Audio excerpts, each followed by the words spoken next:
car, everything you're supposed to do. But the token lasts forever. And these players are just a few wins away from trying to etch their names into the NRG history books as well. As we head down to the match, starting on Legacy, as we have been doing today, Ben Unger and Tim Hatch, two players we've watched before in a Teamer Delver mirror.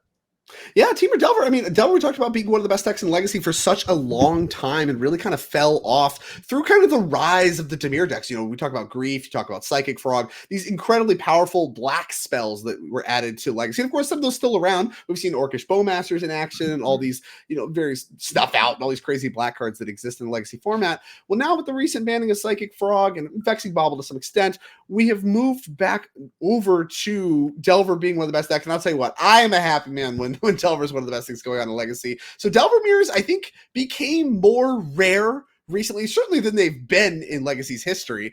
And now we get to watch some of that action. And one of my favorite staples of it, turn one, no play, or rather no commit to the board other than a land. We cast Preordained, and then just get wastelanded because you didn't commit to the board. That's something you do a lot of the time if your opponent doesn't play a creature turn one. You don't want to be wastelanding from behind. But if all they did was cantrip, go ahead and wasteland away. And no permanence as we start turn two for Tim Hatch, finds a Volcanic Island.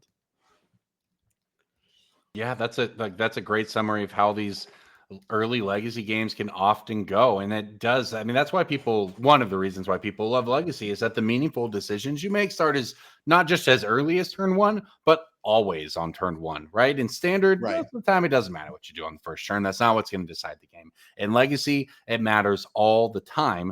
And here we are. This is not turn one, despite the one land in play for each player. Turn two, and a halfway there on Delirium, Dragon Rage Channeler in play for Tim. The threats begin. Absolutely. And this could be a big one here. Finding and having access to a basic island in your Delver deck, big deal. Or just talking about how the Wastelands can really extend to the early game. You can end up in like turn 3, 4, 5, where there's only one land to play for both players, from Wastelands, Dazes, and what have you. If you can get a basic, that's a land with some staying power. And you see all the blue cards in Ben Unger's hand. That's really going to mean that he can cast these spells that he has access to, and more blue cards on top as well.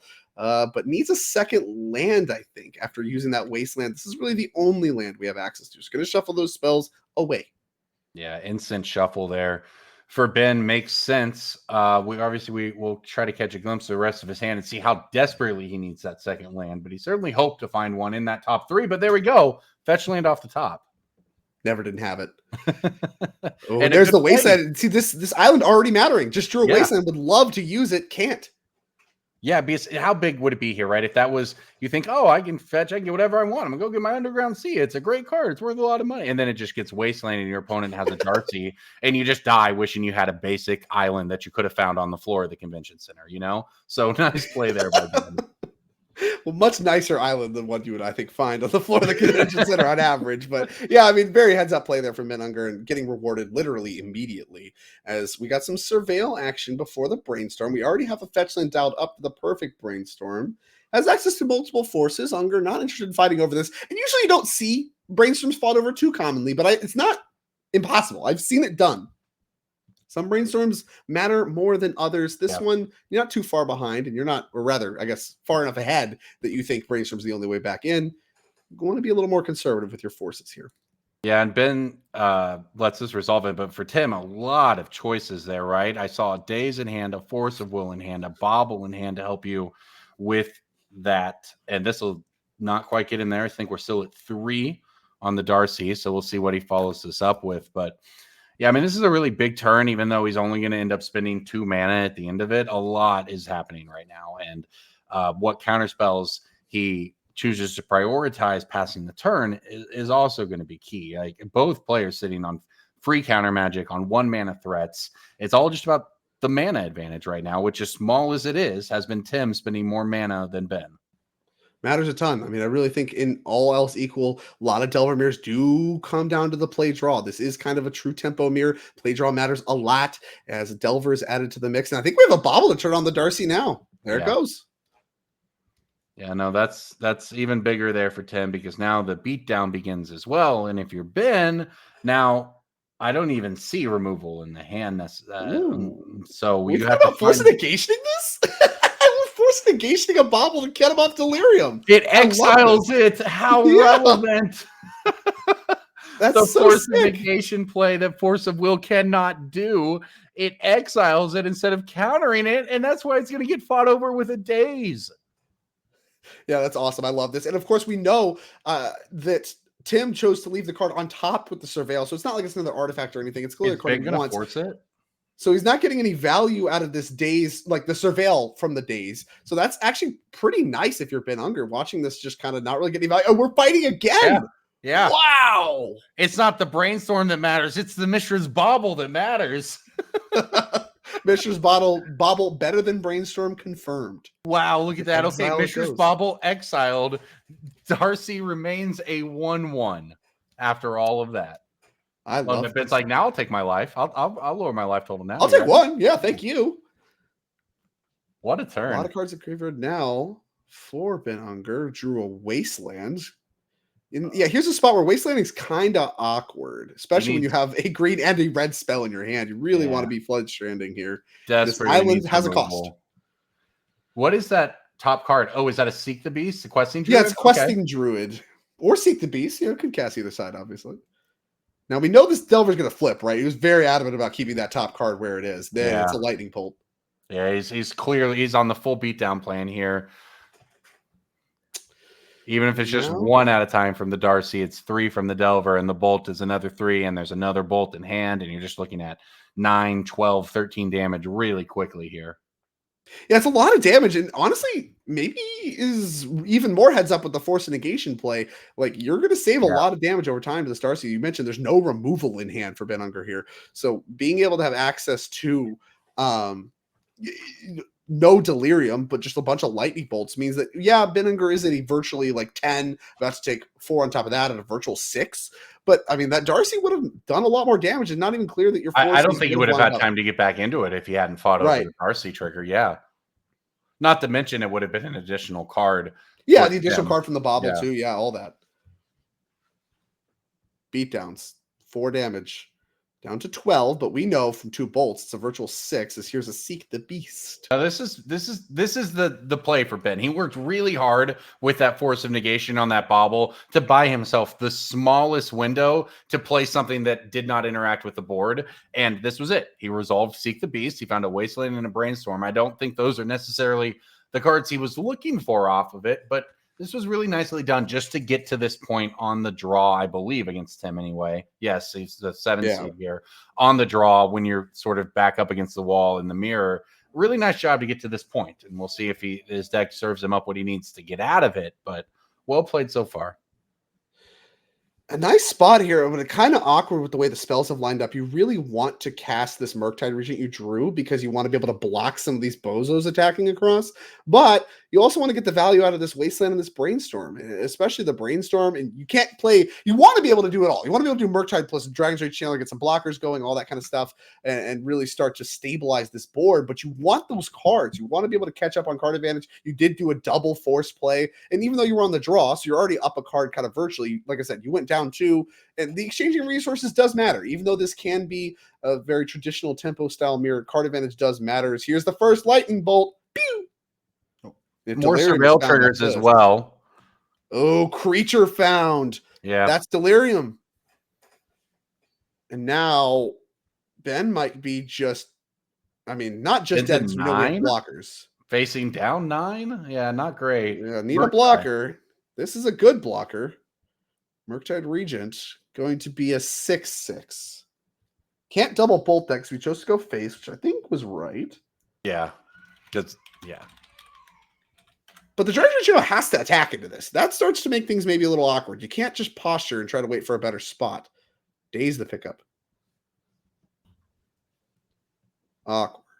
All right, 9 life, a virtual 3 for Ben, given that we know about 1 bolt in hand, but that's a very big 3 life right now.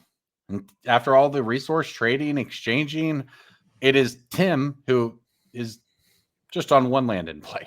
All right, bolt. That Murktide Regent's such a clutch draw, and you're going to bolt face here to get some value out of the Dragon's Rage Channeler before it has to chump attack into this Murktide Regent. And down to 6. Goes Ben Unger, this Murktide Regent holding down the fort. It's going to be able to line up a block against the Delver. You, of course, want to block that one because the Dragon Rage Channeler is going to, you don't get the option to wait. It's going to run face first into the Murktide next turn, which, of course, you want to cut your losses, attack with both. That opens up the ability to block with the non-Dragon Rage Channeler creature, and then you lose all your creatures over time. Okay, It's like a fine pickup, too. Oh, wow. 3 life for Ben, but another Wasteland just means 1 permanent for Tim. What a game. Like all this is what I'm talking about. The Delver Beers. What turn is this? 5, 4, 6? Who knows? You named it like you said it. There were like 4 lands in play when you said it, and now one player has none. What a game. All right, so another Dragon Rage Channeler will hit the board here, but this one from Ben after he instead opts this turn to Lightning Bolt the other one to leave Tim Hatch on a full 0 permanents on turn 6. Okay, why not? Backup. That's both of the remaining 2 cards. That's going to give us Surveil for Tim. But, I mean, it's important to note, it's like, oh, why would you bolt? You could just run, just not attack, let the Delver run into your Murktide. He wants to get the game over with. While there's no lands in play, you're at 3. You just need to get the game over with as quickly as possible. And if the Dragon Rage Channeler is on the board, you obviously can't go attacking. So, heads up play, got the force, and now great follow-up to turn up the clock. 6 beatdown coming across. Down to 10 goes Tim. No permanents in play. That would have made a full difference in the clock, right? It would have been huge. So because this attack is not lethal, that's why he went for that main phase there. But I don't know. It's got to be like bolt land for Tim, I guess. And that bolt, is that enough? We got 6, 9, days in hand 12. For Ben. That's enough with days in hand. Yeah, that's lethal this turn. Ben Unger going to steal this one on the draw. Looks like he was Denzo. Wow. Finishes it off. What a win. What a nice, very nice back and forth. We knew there'd be back and forth with the legacy gameplay especially with the mirror. And that's what we got. That was a great match. So let's head over to the modern table because it looks like while Ben took that match for his team, or that game for his team rather, Phil Silverman on his mono white tokens did the same for the other squad in standard. So let's check in on modern where Mackenzie Indris is playing Teamer Breach against Demir Murktide from Jake Conan, who, I see a lot of islands in play right now with that hard. Yeah, a lot of non-basic islands going on. The Murktide deck kind of got beat up yesterday in our main event. Now we see Jake Conan making a deep run here with it, and obviously Orcish Bowmasters. Harbinger of the Seas, though, I think the card that matters here against these usually 3 to 4 color breach decks. Moxen can solve some of your problems. We do see a Mox Opal, but not going to solve all your problems. The pressure has turned up quite a bit here. We might be watching the end of this game as chump blocks are happening with Eldrazi Spawn. Very much so. I mean, the Teamer Breach deck is combo deck. It looks like it's going to need to combo to get out of it. Didn't catch the draw there. There's the Mox in hand. That's not getting you very far. Yeah, it's not red, which is a big problem. It's Thassa's Oracle. Okay, that's another chump blocker that goes jigging. And why not? It's not, I guess we're scrying. Yeah. Kind of. I don't know what you'd call it exactly. It doesn't have a name, I guess. You could put up to 1 of the subset of cards on top of your deck. Chose none. And there's the Fatal Push, and that's going to end the game. So, we watched the end of the game. So, very quick set of game 1s across the board here for all 3 of these. And, of course, 2 of them going to go to Jake Conan, Ben Unger, and Harrison Canfer's team. And only 1 on the other side to Mac Endress. And again, Harrison Canfer, someone we saw deep in the NRG series, of course, NRG championship mix through the 2024 season. Oof, got my years confused. It is 2025 now, Drake. We are officially there. And then obviously Mac Endress as well, someone that we've seen a mainstay of our NRG series. So all these players, they're going to show up to events. They're going to be in the grind. They're in the mix here the first weekend. And I guess a set of game 1s here in the top 4, a lot on the line for these players. And still a lot of Magic left to be played. A lot of I think we're going to try to pop in on. I think we're trying to pop in on standard. How do you feel about that, Drake? Go back and look at this mono white token control deck, and then check back in if we can on Legacy. Right? We definitely want to finish up Legacy because that was some crazy back and forth Magic there. Yeah, I definitely want to check all that out. I mean, Phil Silverman, when we interviewed him, said his deck is a tier 1.75. I think this is cope. I think that's cope to say your deck is a tier 2. But I mean, obviously it was effective, right? Like better we're in than top 4. Yeah, exactly. It's better. Slightly, but better. And now everyone's shuffling, so we have no Magic to show at the moment. But I'd like to check back in. Like I said, we got to interview him earlier when we watched him take down some of the aggro matchups. And obviously the power of The token makers, you called out the talents across the board. I think that's an important part of the mix, especially when you talk about specifically the token synergy. But as far as the control elements, I mean, this deck's really propped up by Sunfall. I think that's a big one, being able to exile all the things and all the stuff that comes with that. The lay down arms, 1-mana removal spell, big deal. And then Beza. Those are like the three, if I had to like highlight the core components of this deck. Yes, some of those make tokens, but it's a byproduct of what's going on. These are just powerful cards in their own right. Yeah, it's a really cool bit of standard, right? Like, and that's basically what standard is. If you check in on it these days, you see the Dimir deck at the top, you see the Gruul deck at the top, you expect these things. But they're not unbeatable, as we've witnessed, obviously. And on top of them not being unbeatable, even within them, it's some pretty cool stuff going on, right? We saw Excruciator Demon Jace as a win condition in the Dimir deck that we checked in on earlier. The mono white control deck, which is not a sentence you can say very often in Magic at all, is tier 1.75 or not.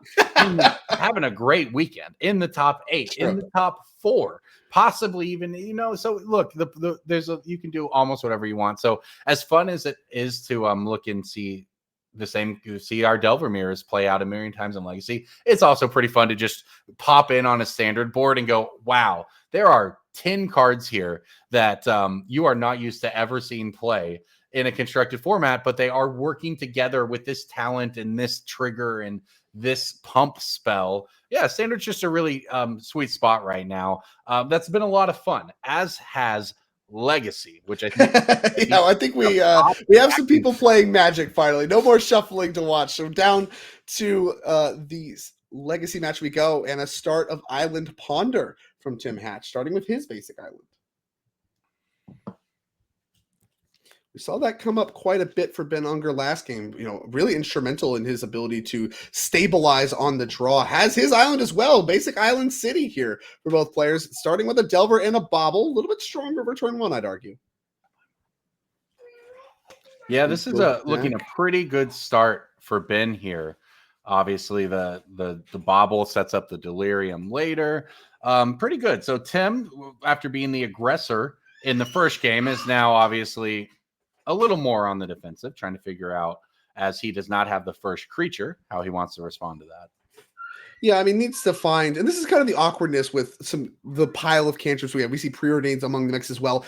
When you're playing a tempo matchup like this, it's very much about what's on the board. You want things that play to the board, things that interact with the board. The board matters, and that's every aspect of the board. We saw lands, they came up. We saw, even just cards in graveyard that came up, but more importantly, the creatures and the pressure that you're laying.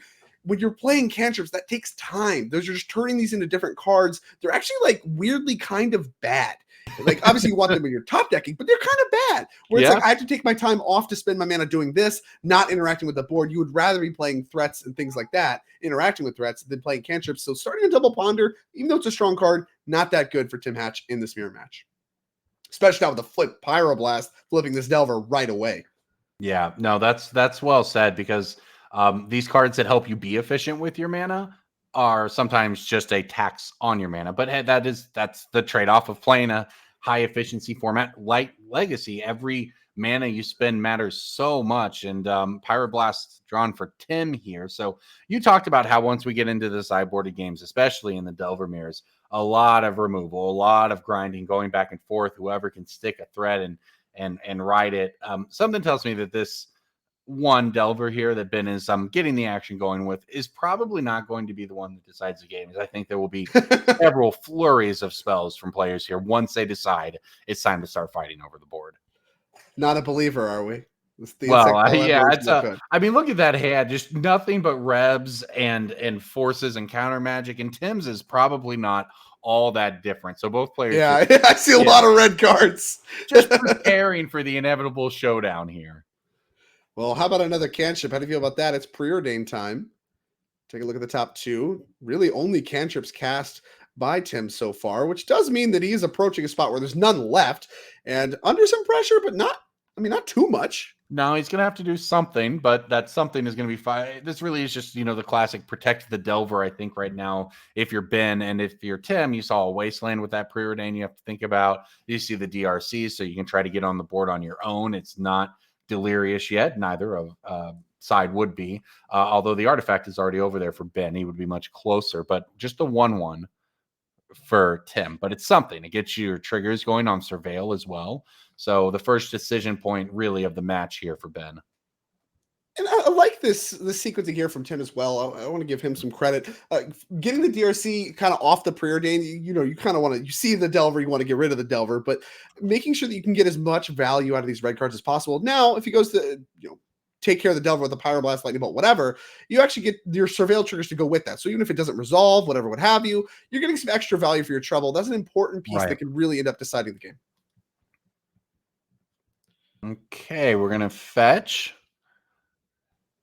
We'll figure out if people want to start fighting over their creatures now or if we continue to set up.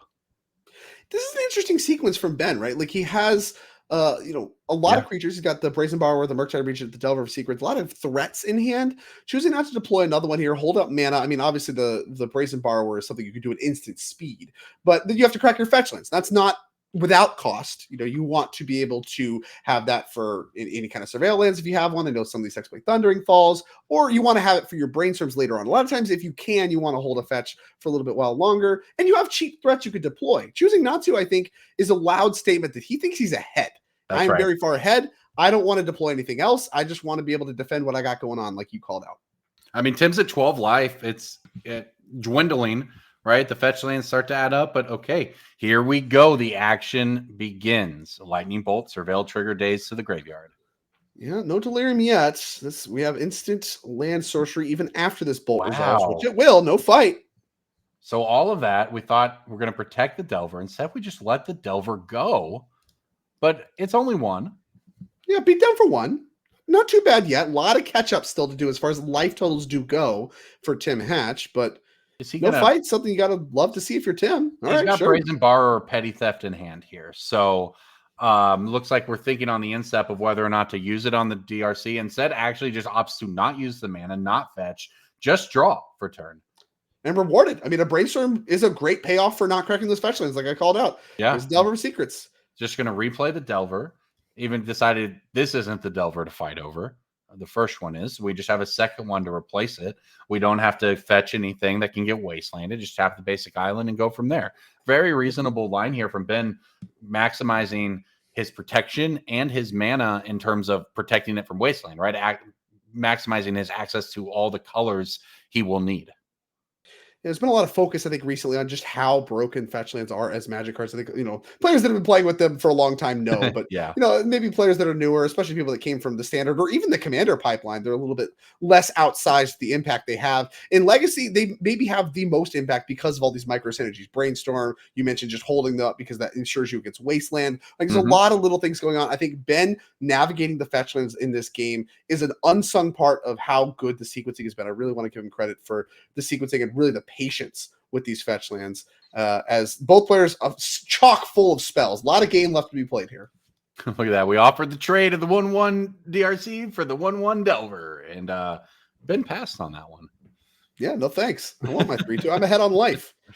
I think you would love this trade. You would love a removal spell right now. Yeah. And now, do we brainstorm on upkeep to flip our Delver? Something I haven't seen as much of recently. It's I don't actually hate it here. He's thinking about it. He certainly pulled it to the front and is thinking about it, because what is the value of flipping your Delver right now? It's very high. It makes it exactly a 4-turn clock on 10's 12-point life total. And that said, if you think you're going to brainstorm anyway, maybe you do it, but maybe you just ride the lightning. All right, we took a look, and we can choose to fetch it away if we want. We chose not to. It's another fetch land. All right. You don't hate that. Yeah, you probably don't hate that. And unlike the other two, that one can has the ability to fetch. I'm not sure the basic situation, but it is a different basic fetchable option. It's just an island here. So yeah. Really the fetch lands, all blue fetch lands created equal in this deck. Yep. All right. So no basic mountain as an option for Ben in the list here, but another fetch land allows him to protect mana, keep the choice up. Seek the Beast is a really nice one, though, for Tim, because it gives you access to virtual cards without truly committing anything. It's awkward, too, if you try to counter this. Like, it's attempting to counter this, right? Because not only do you get to Seek the Beast, but you also get the Questing Druid later if you think this game's going to go long, which I think it will. But if you put it in the graveyard, you turn on Delirium. So that's just awkward. Well, now here's a Mishra's Bauble off the Seek the Beast, which is probably one of the best cards you can hit. Just free to deploy, no cost, and turns on Delirium. Yeah, and no Force of Negation in sight this time. Yeah, that's the great sequence. That Seek the Beast was near perfect. I mean, Tim didn't have any lands in hand, so having an extra land, especially a fetch land, plus Bobble, gets everything going as far as the hand goes. And I think we're going to start to see some sparks fly as far as multiple threats, maybe a big counterspell fight. But right now, just kind of chipping away at the life totals are these 1-mana creatures that these Delver decks are known for. A lot of patience from both players. You're right about that, man. If I was playing this game, I would have pulled the trigger on one of those lightning bolts approximately 6 turns ago. But that's why I'm not a Delver player. It takes a lot. It does take a lot of patience. There's a lot of opportunity for mistakes, and Delver is extremely good at punishing mistakes. I mean, as a lot of tempo decks are, like, right? Yeah. If you and not even always mistakes, just stumbles. Like if you miss a land drop, if you whatever, tap your creatures in the wrong way, make a bad attack, like you get instantly punished. That's part of why Delver has had the staying power it has had in Legacy for as long as it has had its reign. All right, so here comes Tim with the Murktide. We're going to get the action going, and if you're Ben, immediately the option I'm considering is you held on to that petty theft off of your Brazen Borrower to not bounce the DRC earlier for tempo, and you might get rewarded with that by being able to bounce the Murktide now. But that requires you to start fetching and start the process rolling down the hill of maybe Wasteland turns on, maybe counterspells start going. Like this game is about to turn, and I think it's probably because of this Murktide. Yeah, there's a big sub game here, right? Murktide is very easy to answer in the cyborg games when you pick up all of your red blasts. Yeah. So you have access to red blast that can kill it once it's in play. You also have, of course, have the petty thefts and stuff. And there's tension between your Murktide regents in the delve and being able to grow it versus your Dragon's Rage channel that you want to keep delirium for. So you have a little bit of this tension with the graveyard, a lot of stress on that. And I think really Tim did a great job. He's very methodical about the cards he exiled. I think that's really heads up, keeping a maximum amount of instants and sorceries for later Murktides while still maintaining delirium. No, that's exactly well said, because that's sort of like the draw to the petty theft is that you can still cast a Brazen Borrower later and reset the counters on the Murktide versus rebbing it when you can use that for more options later. And that is actually what happens here is he goes for the petty theft on it and the fight begins. Yeah, I'm not surprised to see a fight over this. I think that, Murktide Regent is one of the best cards for catching up, as we saw from game number 1 and closing the game. And of course, that's going to draw out a Pyroblast, which is really one of the best sideboard options in the Delver Mirror. So this is really, that's a big indication from Tim, like, hey, I'm really relying on this Murktide Regent. I care a lot about this. I'm going to fire off one of my Pyroblasts. And I think Ben Unger, fetching a response here, intends to fight as well. Yep, this is all these cards are about to get burned out of each player's hand as we work our way through the counter magic and removal spells. This is the turn. The Murktide triggered all of this action when Tim Hatch decided to go for it here. He is slightly behind in life, but has been getting in there with the DRC. So, all right, Ben, what is the next step here on Tim's end step? And I do want to go back to choosing not to brainstorm on that upkeep. Not saying it was right or wrong or anything of that nature. I'm just saying the script, you just called out life totals. I think that's really smart. The script of this game starts to change as the life totals start to equalize. And with the Delver being a much weaker threat than the Dragon's Rage Channel over the last few turns, it has allowed Tim to catch up on life total, which has changed the dynamic of this game quite a bit. Here's the bobble draw. We're glad we remembered that after all this action. No kidding. Pyroblast. So that actually worked out decently for Ben, though, right? Because, or at least, the Murktide, the counterspell goes off on the petty theft Brazen Borrower. That's gone now, but he is still able to get rid of the Murktide. He's able to transform his Delver here. 13 to 11. We've got a 3-power race. We sure do. And a Pyroblast pickup is huge. Now, awkward because it doesn't hit Dragon's Rage Channel. You might want another Lightning Bolt or whatever, but we have cantrips and stuff. We can find it. And I think Ben also might have his own Murktide. So Ben set up quite nicely here with that draw to be able to play and protect all manner of threats.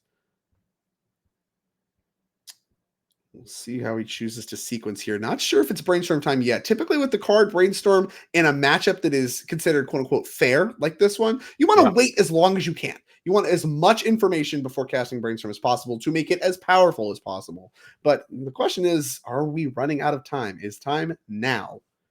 Yeah, Ben's got Not a clear. ton of cards in hand still, right? So Right. maybe this seems like the opportunity, right? Tim started the action. He went for it. He resolved one. It went away. What that did result, though, is in him tapping his mana down a little bit, even though both players have access to 4 mana. So if you're Ben, this is the window for you to try to fight back. So you have a bunch of cards in hand. You deploy your own. Okay. It's still big enough to get outside bolt range. That's the testament. As long as you can get a single instant or sorcery underneath it, it's usually kind of worth playing. But if it's not even, if it's just a 3/3, that's not good enough. Your Murktide gets better than that. So I really kind of the minimum Murktide you're willing to cast here in the Delver deck is cast here for Ben. And I think that kind of indicates like, hey, I know that you have to answer this because you're losing the race, but I really, at the end of the day, I don't expect this thing to stay around too long. Yeah. It also blocks, well, and it forces it, right? Because the Dragon Rage Channeler has to attack into it. It's big enough to eat it. Therefore, Tim is forced in his pre-combat main phase to remove it. And that's when you want spells to be cast if you're Ben, right? Is then you want your opponent to be playing instants in their main phase. Like, for instance, this Petty Theft that they're attempting on the Murktide is Tim. So now there's a revealed Pyroblast, so Tim knows that there's an answer already. It's not the question of is it just going to resolve. It's a question of what can I do about this Pyroblast that I know is coming. So here we go. Pyroblast on the Petty Theft. No fight. That just happens. Brazen Borrower hits a graveyard. Another red mana being tapped. I think it's Pyroblast number 2. The same kind of sequence, right? Going after the Murktide region here. And we will see if Ben has a second way to protect it. Interesting. Graveyarding Brainstorm there. Doesn't now get in the spot. Daze is starting to become live for both players here, right? If they have to fetch away their last fetch land to cast a spell. And okay, wow, Brainstorm getting pitched to Force of Will here to fight over this. So big commitment from Ben. Yeah, a huge deal there. That's the Brainstorm obviously was worth quite a lot at this stage of the game. So clearly, Ben obviously knew that there was going to be some fight. And now at this stage, it's like, okay, if you're committing all of this, you're willing to commit 2 spells your entire turn to get rid of this Murktide Regent. You really need it gone. I really want your Dragon's Rage Chiller to have to chump attack into my Murktide Regent. So I'm going to make you use everything you got. Now, the question is, what does Tim got? What's it looks like it worked. It looks like it might have worked. It's a Daze in hand, a Ponder in hand, and another card there for Tim. But you have to imagine if it either won that fight or got rid of the Murktide, it would have done so. So if Ben's able to just eat the DRC with the Murktide, he looks to be in a pretty dominating spot in this game, and it appears that that's what's happening. Yeah, it does happen. Now, if the last card is Murktide Regent, that's really, like I said, this is the one card that does a good job catching you up because it blocks everything. It's just the biggest thing on the battlefield all the time. And with all these Pyroblasts finally gone, it might be good enough. Now, is Ben's last card a final Pyroblast? If so, that spells very, very bad news for Tim Hatch. Yeah, I didn't catch Ben's last card, and I also didn't catch Tim's last card, so it could very well be a Murktide, and I think you might be right. Perfect follow-up to all of this for him. Yeah, great sequencing there. Card to answer your Murktide, card to answer your Murktide. None of that worked. Fine. Here's my Murktide. Great sequence to respond to Murktide. Really kind of what you have to do. Great job navigating with Tim. Now, we do know, like I said, Pyroblast, this is why it's one of the best cards of the sideboard. It just is removal spells. It's counter spells. It does everything you want it to do. The only downside is it costs mana, which, woe is me. It costs mana. Most spells do. And yeah, there's another blast in the chamber. That might just be the ace in the hole. I don't think Tim can cover that. And he's got Surveil as well. He's going to get a Surveil trigger to set up his next turn. If this resolves, right? But that Daze isn't doing anything for Tim. That's for sure at this point. And the Ponder, he had no mana to cast. So it is shields down for Ben, is able to use the Pyroblast to kill the Murktide. He's able to get a Surveil trigger, but it clears the way for his own Murktide, right? That's 7 damage coming through here. Tim's at 8 life. Yeah, I mean, down to 1 you go, and there's no wrath effects in this, so there's no way to answer 3 creatures in 1 card. And yeah, so we're just going to shake hands, and there you go. Ben Unger, the 2-0 sweep over Tim Hatch, decisive Teamer Delvermere. And it looks like both matches in a game 3 right now, so we'll figure out exactly where we're going to jump next based on who's actively playing a potential decider. Of course, if Ben Unger's team does play. Let's actually jump over to standard. It sounds like we can check that out real quick and see what's going on with the control matchup. The tier 1.75 in his own words from Phil Cyberman. mono white token control deck, Well, playing very quick Magic. I would say he call it 1.75. We'll call it whatever tier you want. What he's doing right now is powerful, making 1/1 tokens with your land that also draw you a card thanks to the Enduring Innocence. That is a powerful engine. Now, speaking of powerful engines, Harrison has a lot of things going on his side of the field, so we'll see what he wants to do. There's a lot of This piles. self bounce deck's got so much going on. I mean, Yeah, and this one, I mean, notably is the Esper variant. So this is the Esper self bounce. It's got the 4 Nurturing Pixie. It's got the 4 Optimistic Scavenger, which are usually the only white cards in the main deck. Those 2 sets of 1 drops. The rest of it really kind of has the same shape as the self bounce stuff. Got the 4 Fear of Isolations. You got the 4 This Town Ain't Big Enough, and then all the stuff you want to bounce: the Nowhere to Runs, the Hopeless Nightmares, Storm Chaser Talents, all that stuff to fill out the list alongside Kaido, of course. So here we are. Of course, this is game 3. So if Harrison Canfer does win this match, it will win his match for the team, as we are revealing This Town Ain't Big Enough. No more buys in hand as well over there for Harrison right now. Looks like a Spiteful Hexmage in play. I see an Otter token with a Cursed Roll on it, I believe. A lot of stuff going on. Yeah, it's certainly a lot of agency if you're Harrison, right? You feel like you can do a lot in this scenario. It's hard to make sense of this board right now, I guess. Or things are pretty even. If you're Phil, any sort of resolving, any sort of wrath probably looks pretty okay, just for the fact that, I guess, depending on the wrath, you can get your Enduring Innocence back if you can get it into combat. Now, the flyers are probably your biggest concern. Right. I mean, a lot of life totals are still quite high. I mean, obviously there's a lot of permanence in play, but based on this game, I mean, you still have a lot of game to play, even if things start to go bad. I mean, anytime you're talking about a Sunfall deck, you can certainly catch up from behind. I have to imagine there's some copies of Sunfall, still in Phil's deck. And you, like you said, you do have the Beza holding down the fort as far as attacking. You have the Enduring Innocence that can be a value engine, also has life leak if the life totals start to matter. There's a lot of games still being played here as they kind of jockey for position. Here's a big attack. And this makes sense, right? If you're Phil, you whether you're planning on casting it immediately or not, Sunfall exiles. You want your Enduring Innocence die in combat, so it will come back as an enchantment and to keep the ability. So that's you just really have no fear kind of getting it involved in combat, and the lifelink makes it pretty easy too. So that attack clears a few creatures away from Harrison's board. And what can Harrison really do about it, right? Like, your other options are let Phil continue to gain life from the lifelink, start chump blocking Beza, otherwise your life total starts going down, and then what? Your options are kind of bad either way. Running face first into Sunfall, and then he gets to have Enduring Innocence. Well, that's no good. Well, the other options are he's gaining life, and I'm having to chump block. That's no good either. Really, he's going to kind of need to get the engine assembled. We have some of the pieces, right? Storm Chaser's talent plus This Town Ain't Big Enough. If you have enough mana, like, you start to really loop stuff there, being able to keep picking that up over and over and over again. But right now, it looks like Phil's really the one with the mana. Fountain Ports and all that stuff to activate. Sunken Citadel just is able to spend more mana than Harrison can for turn over turn. That usually spells victory in games of Magic the Gathering at large, no matter the format.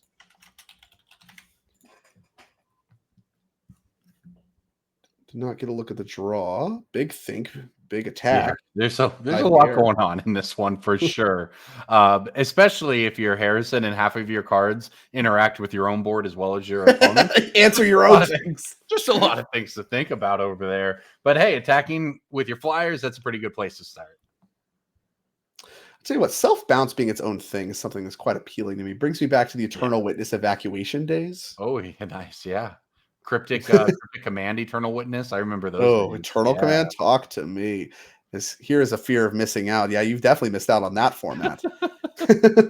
Yeah, I think it's fear of isolation, but whatever. It's the red one is fear of missing out. Whatever. There was the Players Championship where that Eternal Command deck in the hands of a Japanese player, and I don't want to name the wrong person here and get it wrong, but made it to the finals. I think it was Shota. Played it, took it to the finals of a Players Championship in like 2013. It was one of the coolest modern decks ever after that. All about just looping in the same way we're seeing this. Right, exactly. It's just the value of bouncing your own stuff. You can easily get away with it, especially if you start putting removal spells on enchantments and stuff, like we see with like Nowhere to Run, and of course some of the rooms. You see some of that stuff going on. The Hopeless Nightmare. There's multiple cards that are just permanents, but are actually just spells at the same time. Well, great. Yeah. I can pick those up later and have another one. And that's why I think Phil has found some success with the white token deck, right? Because when people are um, uh, trying to get ahead on mana by bouncing your expensive creatures and stuff, playing your expensive creatures and things that just make tokens instead and then getting value off of them is a really interesting way to fight against it. Now, I don't remember exactly what Phil said he felt about his matchup against Esper Bounce here, but I there are liked a it. lot I of remember him worse saying things he to be liked it. doing. Yeah. And here is the this town ain't big enough. That's I think going to be bouncing the Enduring Innocence We're just so and deep just into the fight to mono attack white damage. late game right now, right? Like in response to Right. that, Phil activated Fountain Port to make a fish and draw another card. Right. There's look at the of course this town ain't big enough. Really one of the key pieces of this self-bounce deck, being able to interact with your opponent and still get your own card back. Really why this deck is as good as it is. Here's Lay Down Arms coming down on the Fear of Isolation. That Yeah. one gonna get out of here. Big attack. Phil's just going to run him out of cards, right? Like this attack is just these 1/1s have just the Fountain Ports, honestly, have been so good for Phil throughout the day. And in this match alone, they've netted him multiple cards. All right, no more lies. Oh, you could just pay for the No More Lies. Oh, that's tough. And this is really where you start to see the mana diff start to come up a Yes. lot. You know, look at how much mana Phil spent this turn. Cast a spell, paid for a spell, cast 2 removal spells, and then Harrison with his 5 lands. I mean, it's just the You mana don't is run out. not going. Yeah, you just don't run out of cards, right? Enduring Innocence, the talent as well, all of these things that just draw you an extra card or two, and you just end up cycling through your deck. And so you get to this point, you have more mana than your opponent. Even if your board Mhm. is a bunch of 1/1s, you're able to just clear it out. He was just able to use all the extra removal spells he drew there. Look at Phil's graveyard, just nothing but removal that has cleared away Harrison's creatures, no matter how much value they accumulated when they entered play. And this is the squeeze, right? Like he's done a good job playing around Sunfall, not letting himself get destroyed by a big Sunfall that Phil's had Yeah. this entire time. But the cost of that comes that you really need to get your mana going. You need to be able to start catching up in order to just battle what's on the battlefield. And really, the base of the Enduring Innocence have done a good job carrying it. Not to even speak of the tokens, which are just a bunch of extra chip damage that is really starting to matter as life totals dwindle. Yeah, the flying attacking strategy here for Ben, I think was, or I'm sorry, for Harrison was probably the best out, right? That is the one Right. you the chump block will happen actual forever from Phil's deck. The way you can get ahead and try to get some agency before he just drowns you with card advantage is to get into the air. So knock him down to 11. You've got a big Fear of Isolation there, right? That's 4 power. So if you can, at this point, I guess maybe you're hoping to make Phil burn a Sunfall just to get through it. But yeah, not a lot of options. And this is a big hit, right? Just coming through for 10, I Yeah, think. huge backswing coming. And, like you mentioned, I think drawing the optimistic scavenger and starting to get that going might be a little late to the party. I mean, you saw Phil really prioritizing, like you mentioned, getting the stuff out of the air. Lay down the arms really went after just only Fear of Isolations. Get those off the battlefield, get the flying attack neutralized. But optimistic scavenger, very good at growing one creature very large. And that's what is happening right now in the air. But that means you can need to start cracking back for big swings in the ground. That's what Phil's doing. It's a great response to it. And like you mentioned, Sunfall is the ace in the hole. I just don't know that Harrison can continue to play around that forever. As here Yeah. is the run. Or sorry, this town ain't big. I was going to say run away together. This ain't a fact. Come on. This town ain't big enough is going to come down. And in response, a get lost going after the Storm Well, Chasers talent. This is a sequence we've seen multiple times from Bill.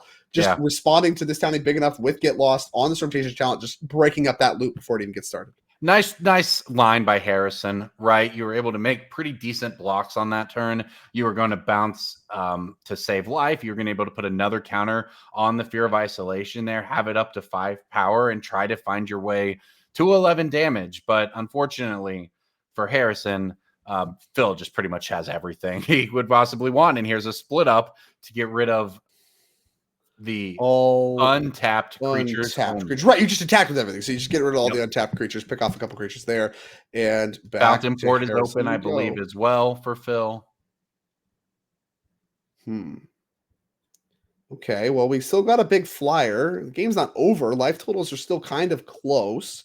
Harrison's done a really good job navigating this game. I mean, like you mentioned, seems Yeah. like Phil has everything and has had everything for a lot of turns. Harrison is not just dead.